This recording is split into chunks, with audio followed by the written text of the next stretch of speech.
बिस्मिल्लाहिर्रहमानिर्रहीम। नाज़रीन अस्सलाम वालेकुम, मैं हूँ इमरान वसीम। नाज़रीन, ख़बर यह है कि बानी तहरीक इंसाफ इमरान ख़ान का एतमाद महंगा पड़ गया है और ये एतमाद महंगा पड़ा है तहरीक इंसाफ के सेक्रेटरी जनरल जनाब सलमान अकरम राजा साहब को। अब ये मामला क्या है, बानी का एतमाद महंगा पड़ जाना और वो भी पार्टी के सेक्रेटरी जनरल को, ये क्या कहानी है, इसकी डिटेल अभी कुछ देर में आपके साथ हम शेयर करेंगे।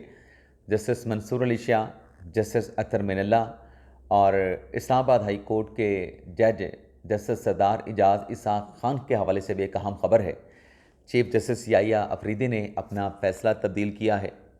इसकी डिटेल भी आपके साथ हम शेयर करेंगे, लेकिन प्रोग्राम का आगाज़ करेंगे सहाफ़ी वहीद मुराद, जिनकी ज़मानत को एक्सेप्ट कर लिया गया है। ना सिर्फ वहीद मुराद की ज़मानत एक्सेप्ट हुई है, बल्कि वहीद मुराद पर हमले का जो मुलज़म है, यानी जो हमला आवर है, उसकी निशानदेही भी हुई है। लेकिन प्रोग्राम का आगाज़ करने से पहले आप देखने वालों से चैनल सब्सक्रिप्शन की दरख्वास्त करेंगे कि जिन दोस्तों की जानिब से अभी तक चैनल को सब्सक्राइब नहीं किया गया, उनसे दरख्वास्त होगी कि चैनल को सब्सक्राइब कर लें, बेल आइकॉन का बटन प्रेस करें, वीडियो पसंद आए तो लाइक एंड शेयर ज़रूर करें। तो ख़बर नाज़रीन ये है कि 2 दिन का जिस्मानी रिमांड मुकम्मल होने के बाद सहाफ़ी वहीद मुराद को आज पीका जुडिशल मजिस्ट्रेट की अदालत अब्बास शाह साहब के सामने जो है वो रूबरू पेश किया गया। सामने रूबरू एक ही बात है। अदालत ने उनसे पूछा एफआईए के हुकाम से कि ये बताएं कि 2 दिन वहीद मुराद आपके पास था, आपने इससे क्या रिकवर किया, क्या मवाद आपने हासिल किया, क्या तफ्तीश की।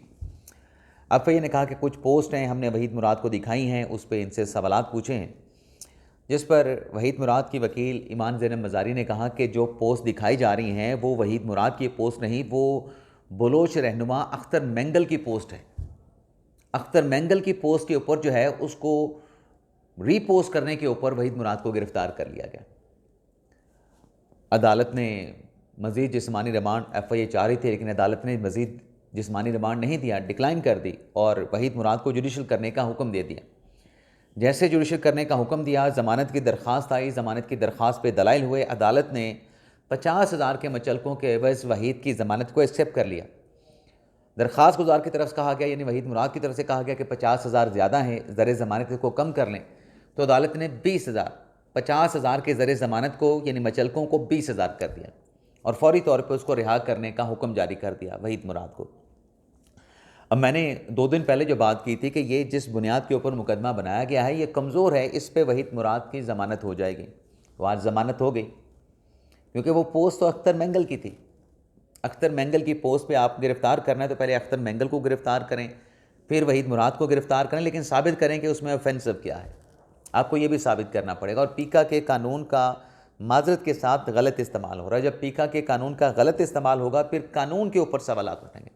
अब कैसे गलत इस्तेमाल हो रहा है, ये माजरत के साथ मैं आपकी राय का एहतराम करते हुए, आपके जज्बात का, आपके एहसास का एहतराम करते हुए, जैसे सेक्शन 144 का गलत इस्तेमाल हो जाता है, जैसे MPO 3 MPO का गलत इस्तेमाल हो जाता है। कानून तो गलत नहीं होता, चाहे वो MPO 3 MPO का हो, चाहे वो सेक्शन 144 का कानून हो, चाहे वो पीका का कानून हो, उसका गलत इस्तेमाल जो है फिर उस कानून को जो है मशकूक बना देता है। अब आप देखें वहीद मुराद साहब गिरफ़्तार हुए, वहीद मुराद की गिरफ़्तारी के बाद अब उसके ऊपर हमलावर कौन होते हैं? जनाब इमरान रियाज़ ख़ान, मारूफ सहाफ़ी हैं। क्या लिखते हैं नाज़रीन, एक पोस्ट उन्होंने की है वहीद मुराद की माजी की एक पोस्ट को जो है वो टैग करके, कोट करके लिखते हैं वहीद अपना जनाब इमरान रियाज़ ख़ान, कोई बात नहीं, मगर हम हर इख्तलाफ के बावजूद आपके बोलने के हक़ के लिए आवाज़ उठाएंगे।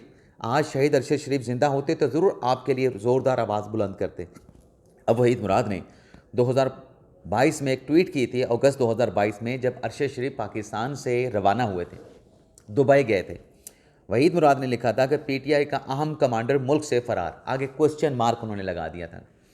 वहीद मुराद ने तो इमरान खान का 190 मिलियन पाउंड का जो मुकदमा है उस पर भी क्रिटिसाइज़ किया था कि इमरान खान ने मलिक रियाज से ये रिश्वत ली है। वहीद मुराद तो अभी इमरान खान को टारगेट कर रहा था, लेकिन अब जब वो गिरफ़्तार है तो इमरान रियाज़ खान जिस तरीके से उसको टैग करके लिख रहे हैं कि तुमने ये किया था, हम तुम्हारे साथ खड़े हैं, ये नाज़रीन इसको ब्लैकमेलिंग कहा जाता है।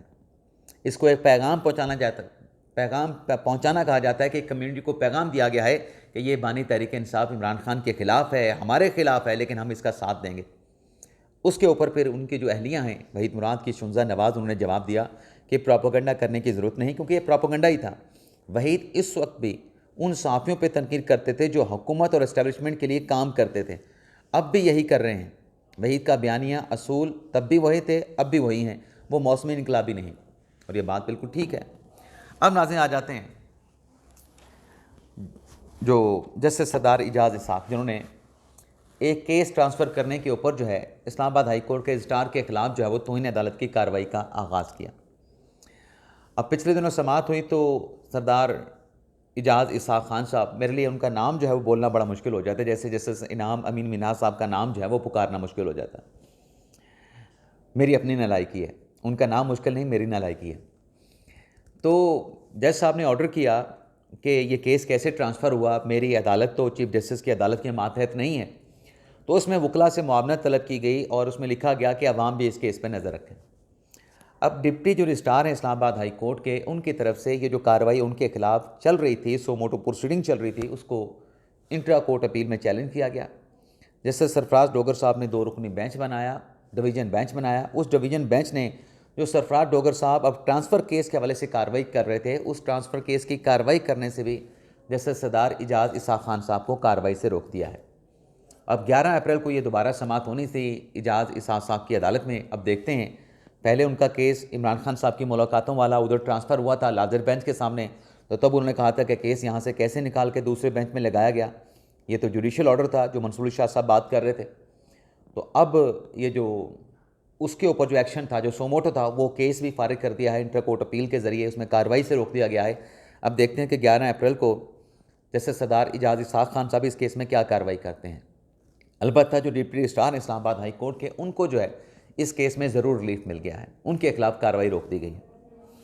अब नाज़रीन आ जाते हैं सुप्रीम कोर्ट की बात कर लेते हैं। पहले तो नाज़रीन जो सुप्रीम कोर्ट ऑफ पाकिस्तान में 2 नए जजेस के एलिवेशंस के हवाले से जो लाहौर हाई कोर्ट से 2 जज लेके आने थे, 8 अप्रैल को जुडिशल कमीशन का इजलास बुलाया गया था। अब वो जुडिशल कमीशन के इजलास की जो तारीख़ है उसको तब्दील कर दिया गया है, क्योंकि जो कमीशन के रुकन हैं फ़ारूक एच नाइक, वो कहीं पे मसरूफ़ हैं, शायद बैरून मुल्क हैं, जिसकी वजह से उन्होंने दरख्वास्त की कि आप 8 अप्रैल की डेट को जो है वो चेंज कर दें, जिसके बाद अब जुडिशल कमीशन का इजलास जो है वो 11 अप्रैल को होगा। और उसमें सुप्रीम कोर्ट में 2 नए जज लाने के हवाले से लाहौर हाई कोर्ट के 5 जो सीनियर जजेस हैं, उनके नामों के ऊपर जो है वो गौर किया जाएगा और 2 जज जो है सुप्रीम कोर्ट में लाने की मंजूरी दी जाएगी। दूसरा नाज़रीन, पिछले दिनों खबर चली कि मंसूर अली शाह साहब जाना चाह रहे थे सऊदी अरब में किसी एक कॉन्फ्रेंस में जो है वो शिरकत करने के लिए। उस पर बहुत ज़्यादा शोर उठा, ख़बरें चलीं, ख़बरें लगीं, तबसरे हुए, ब्लॉग बने, जिसमें कहा गया कि देखें मंसूर अली शाह साहब जो हैं वो एक एक्सपर्ट हैं, ADR के हवाले से उनकी बड़ी खिदमात हैं, उनकी बड़ी एक्सपर्टीज़ हैं, और बाहर से उनको जो है एज़ ए एक्सपर्ट के तौर पे, एज़ ए स्पीकर के तौर पे बुलाया जाता है। तो यही अफदी साहब ने जी उनको इजाज़त नहीं दी। वो कोई बताया गया था कि 5 से 6 दिन की छुट्टी मांगी गई थी, सिर्फ 2 दिन की छुट्टी जो है अप्रूव की गई। तो शाह जी ने जो है वो जाने से इनकार कर दिया, मंसूर अली शाह साहब ने। लेकिन उसमें कुछ चीज़ें जो है वो उसकी डिटेल नहीं आई थी। अब नाज़रीन हमें उसकी कुछ डिटेल पता चली हैं, और वो डिटेल नाज़रीन ये है कि ये जो सऊदी अरब में शायद जद्दा या अपना रियाज़ में ये कॉन्फ्रेंस थी जहाँ पे मंसूर शाह साहब ने जाना था, डिटेल ये पता चली है कि ये कॉन्फ्रेंस जो कि सऊदी अरब में हो रही थी, ये सऊदी अरब के किसी इदारे की तरफ से नहीं थी। यानी उनका जो लॉ का डिपार्टमेंट है सऊदी अरब का, हुकूमत सऊदी अरब का, उनकी तरफ से नहीं थी, ना किसी और सऊदी अरब के ज़ैली इदारे की तरफ से थी, हुकूमती इदारे की तरफ से थी, ना सऊदी अरब की तरफ से थी। तो पता ये चला है कि वो जो कॉन्फ्रेंस वहाँ पे हो रही थी वो क्लाइमेट चेंज के हवाले से थी। मंसूर शाह साहब के कई फ़ैसले हैं क्लाइमेट चेंज के हवाले से, और क्लाइमेट चेंज के हवाले से मुख्तलिफ जो इंटरनेशनल फोरम्स पे कॉन्फ्रेंसेस होती हैं, इंटरनेशनल जो आलमी मतलब जो कॉन्फ्रेंस होती हैं, उसमें शाहजी जो है वो जाते रहते हैं मंसूर शाह साहब। तो पता ये चला कि वहाँ पे जो हो रही थी सऊदी अरब में कॉन्फ्रेंस, वो पाकिस्तान की एक लोकल, शायद इस्लामाबाद बेस कोई NGO है, कोई तंजीम है गैर सरकारी, वो वहाँ पे क्लाइमेट चेंज के हवाले से कॉन्फ्रेंस जो है वो मुनक्किद करने जा रही थी। और उसमें ज़रा ये बताते हैं कि उसी में ही मंसूर शाह साहब को वहाँ पे मदऊ किया गया था, और फ़ॉरेन ऑफिस से ये पता चला कि ये कॉन्फ्रेंस किसकी है, कौन करवा रहा है। तो फ़ॉरेन ऑफिस की तरफ से इनपुट ये मिला कि ये लोकल पाकिस्तान की वहाँ पे करवा रही हैं, कोई सऊदी अरब का सरकार सऊदी सरकार का इसके साथ कोई लेना देना, कोई ताल्लुक वास्ता नहीं है। तो इस वजह से फिर जब वो दरख्वास्त गई तो फिर ज़रा ये बताते हैं कि वो छुट्टी नहीं मिल सकी। भी ये तो लोकल हैं, एक सुप्रीम कोर्ट का जज, एक लोकल कोई कॉन्फ्रेंस वहाँ पे सऊदी अरब में करवाई जा रही है, कोई इंटरनेशनल इनविटेशन भी नहीं है, आलमी सतह से मदऊ भी नहीं किया गया, तो वो छुट्टी सेंक्शन करना जो है वो ज़रा ये बताते हैं कि उसको मुनासिब नहीं समझा गया। तो इस तरीके से फिर वो शाह जी को जो है उस कॉन्फ्रेंस में शिरकत की छुट्टी नहीं मिल सकी। दूसरा नाज़रीन, जस्टिस अतहर मिनल्ला साहब, उनके हवाले से ख़बर ये है कि पिछले साल 2024 में, ग़ालिबन अक्टूबर 2024 में, अगर मैं तारीख़ के हवाले से गलत नहीं हूँ, अगर मैं गलत हूँ तो आप मेरी दुरुस्तगी कर सकते हैं कमेंट बॉक्स में, एक फ़ैसला दिया था अतहर मिनल्ला साहब ने, जिसमें उन्होंने ये डिक्लेयर किया था कि अगर पहली शादी की इजाज़त के बगैर कोई मर्द जो है, कोई शख्स जो है दूसरी शादी कर लेता है, तो पहली जो बीवी है उसको अपना निकाह जो है वो फसख करने का जो है वो राइट हासिल है। अब नाज़रीन, जब ये फ़ैसला अतहर मिनल्ला साहब ने ये तहरीर किया, जब ये फ़ैसला जारी हुआ, तो इस फ़ैसले को पढ़ने के बाद ही ये बात हमारे जहनों में ज़रूर आई थी कि ये फ़ैसला जो है वो डाइजेस्ट नहीं होगा, इसके ऊपर आवाज़ उठेगी और किसी न किसी तरीके से इस फ़ैसले को जो है वो चैलेंज किया जाएगा, या इस फ़ैसले के ख़िलाफ़ कोई ना कोई हैपनिंग या डेवलपमेंट हो सकती है। नाज़रीन, पिछले दिनों इस्लामी नज़रियाती कौंसिल का इजलास हुआ और उस इस्लामी नज़रियाती कौंसिल के इजलास में ये जो अतहर मिनल्ला साहब का फ़ैसला है इसको गैर शरई करार दिया गया, जिसमें ये कहा गया है कि ऐसा फ़ैसला जिसमें औरत को दूसरी शादी की बिना पे अपना मतलब खामद की जो पहली शादी है, पहली बीवी को जो निकाह फसख करने का अख्तियार दिया गया है, ये अख्तियार देना, ये हक़ देना गैर शरई है, इसकी इजाज़त नहीं है।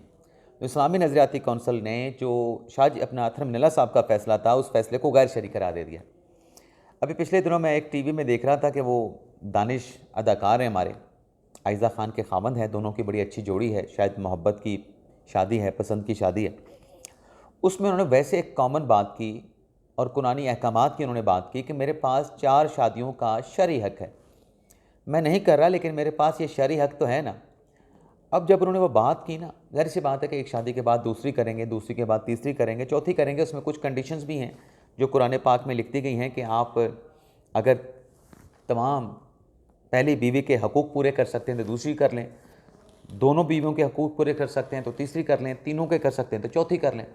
वो इस तरीके से कुरान पाक में लिखा गया। अगर मैं गलत नहीं हूँ, अगर मैं उसकी इंटरप्रिटेशन गलत नहीं कर रहा तो मैं माफ़ी चाहता हूँ, मेरा ऐसा कोई मकसद नहीं है। तो वो जो दानिश तैमूर ने उस प्रोग्राम में बात की, उसके बाद जो मोमबत्ती माफिया है, मोमबत्ती माफिया ने अदाकार दानिश की जो है वो ऐसी की तैसी फेर के रख दी कि उसको माफ़ी मांगनी पड़ गई कि नहीं, मैंने वो इस तरीके से नहीं दिया, इस तरीके से नहीं दिया। लेकिन बहरहाल हम बात करते हुए किसी और तरफ चले गए। अब आ जाते हैं कि सलमान अकबर मिर्ज़ा साहब जिन्हें बानी तहरीक इंसाफ इमरान खान साहब का एतमाद हासिल है। अब इमरान खान साहब का एतमाद भी है और वो पाकिस्तान तहरीक इंसाफ के सेक्रेटरी जनरल भी हैं। हुआ ये है कि पहले सलमान अकबर मिर्ज़ा साहब ने जो है वो शेर वज़ीर मरवत साहब पार्टी से निकालने का उन्होंने खान साहब ने बताया और उन्होंने जो है वो उसका नोटिफिकेशन जारी कर दिया फिरदौस शमीम नकवी साहब से, क्योंकि ख़ुद तो नोटिफिकेशन सलमान अकबर मिर्ज़ा साहब कर नहीं सकते क्योंकि वो इलेक्टेड नहीं हैं, पाकिस्तान तहरीक इंसाफ के इलेक्टेड सेक्रेटरी जनरल नहीं हैं। तो एडिशनल जो सेक्रेटरी हैं फिरदौस शमीम नकवी साहब, वो राजा साहब की डायरेक्शन के ऊपर नोटिफिकेशन जारी करते हैं। तो मरवत साहब को निकाल दिया गया। मरवत साहब ने सवाल किया कि मुझे क्यों निकाला।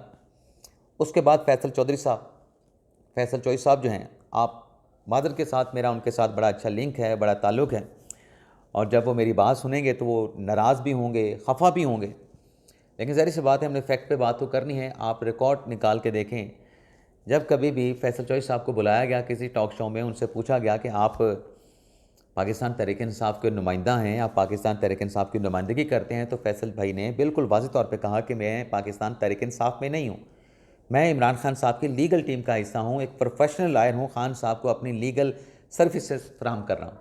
यानी कोई भी सवाल जो पाकिस्तान तहरीक इंसाफ से मुतल्लिक़ होता, फैसल चौधरी साहब उस सवाल का जवाब देने से गुरेज करते थे। अब फैसल भाई को जो है इमरान खान साहब की लीगल टीम से निकाल दिया गया है। वो एक अलग बहस है कि किस तरीके से निकाला गया, क्यों निकाला गया, निकालने का फ़ैसला दुरुस्त था, जो वजूहात खान साहब को बताई गई वो सही थी गलत थी, वो एक अलग पूरी बहस है, उसके ऊपर भी 5-6 वीलॉग हो सकते हैं।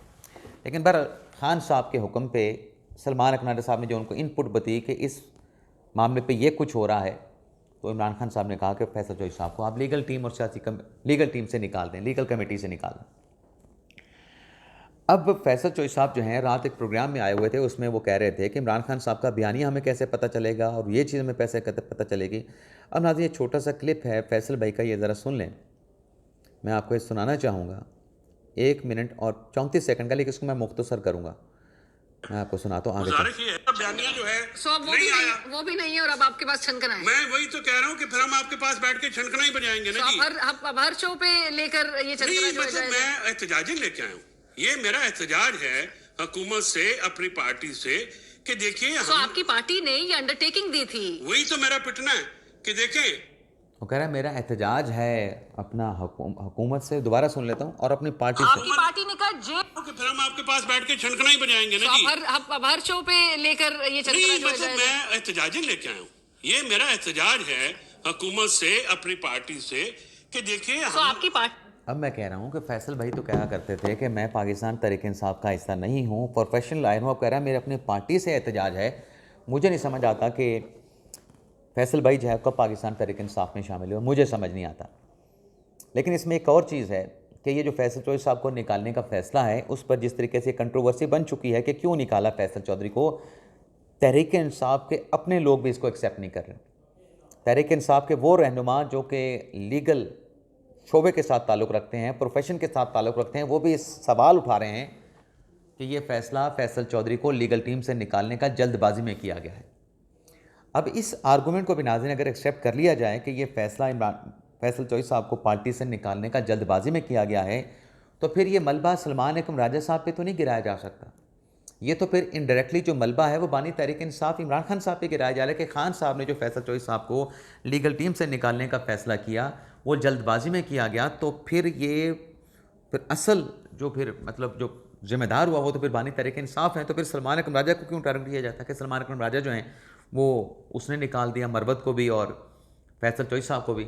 निकालने का हुक्म तो बानी तहरीक इंसाफ इमरान खान साहब ने दिया ना। तो ये नाज़रीन वो एतमाद जो सलमान अकरम राजा को इमरान खान साहब का हासिल है, वो एतमाद जिस तरीके से कंट्रोवर्सी बनी है कि क्यों निकाला, मुझे क्यों निकाला, फैसल चौधरी को क्यों निकाला, मरवत को क्यों निकाला, ये एतमाद सलमान अकरम राजा साहब को लगता है कि जैसे फ़िलहाल महंगा पड़ गया। इजाज़त चाहते हैं नाज़रीन, अल्लाह हाफ़िज़।